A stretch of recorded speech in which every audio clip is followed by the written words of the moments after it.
Checking down a power steering pump leak issue. This common, I'm going to guess 61 through 66. This is the floating style. But I noticed I was losing fluid here, and I degreased it, and then if you look, it seems like the neck is leaking, which is kind of odd. I've never seen them leak there, but that's what I'm seeing. Removal of these is not too difficult, and then I'll check to see if I've got another can. Most of the time these things leak. There's an O-ring between the can and the pump, and then you'll get a leak out the bottom. But you can see I got a leak out the top. The plan will be to get a turkey baster and siphon all the fluid I can out of it, and to minimize the mess. Away we go. By the way, this works much better than a turkey baster.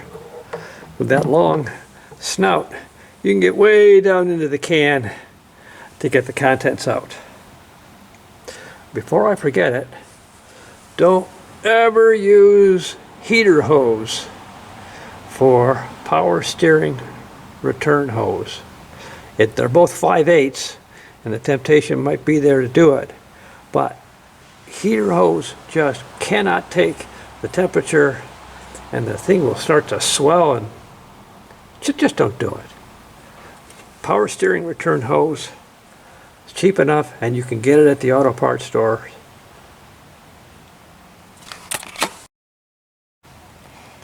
So there's your pump removed. Not particularly heavy, not particularly awkward. You might want to run your return and power steering hose up into the hood hinges like that. It'll minimize leaking. And it's a great time now to check the condition of your lower radiator hose. By the way, you see this boss right here? That's the upper mount for the power steering bracket. Well, on air-conditioned cars, this boss is shorter because one of the air conditioning compressor mounts comes down right here. So they have to shorten it. Otherwise, these water pump housings look identical. So just one of those things to watch out for. You're working on a car and you can't get things, or somebody has had to put a spacer in there on a non-air conditioned car in order to make the bracket fit. It's because that is an air conditioned water pump housing on a non-air conditioned car.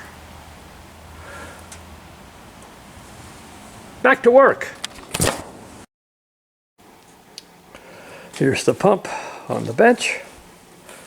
This is a spare can I had that we're going to swap in. You can kind of see how the neck is connected. One of the other sources for leaks is this connection right here, which is the low pressure return hose connection, but that check for leaks around there. So we're going to 1, 2, 3 bolts to remove it from the bracket. this bolt on the back, and then we can tap the can off.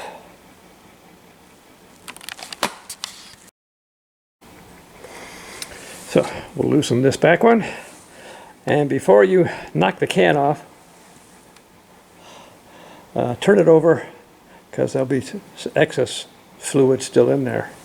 Now is also a good time to check your power steering bracket for wobble and wear.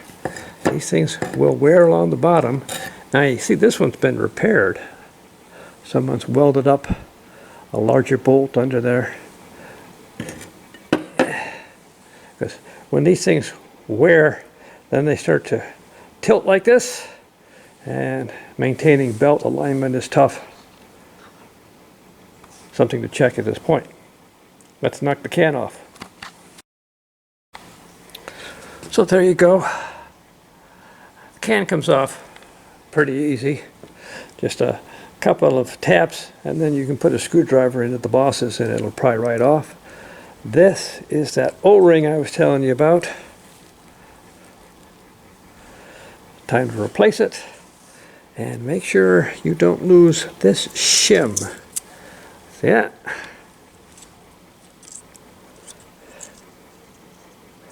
Goes on the back there. Now we'll swap the can. Here you go. There's our old pump with a new can installed. By the way, look at this can. Does not have a hole here. This one does. It also has a different style lid. This is the kind that uses the gas cap. So, you know, you shouldn't be too surprised. There are different kinds of lids. In fact, look at this pump. You see how the return line is recessed compared to that one. Chrysler, what are you doing? Let's go put this back on.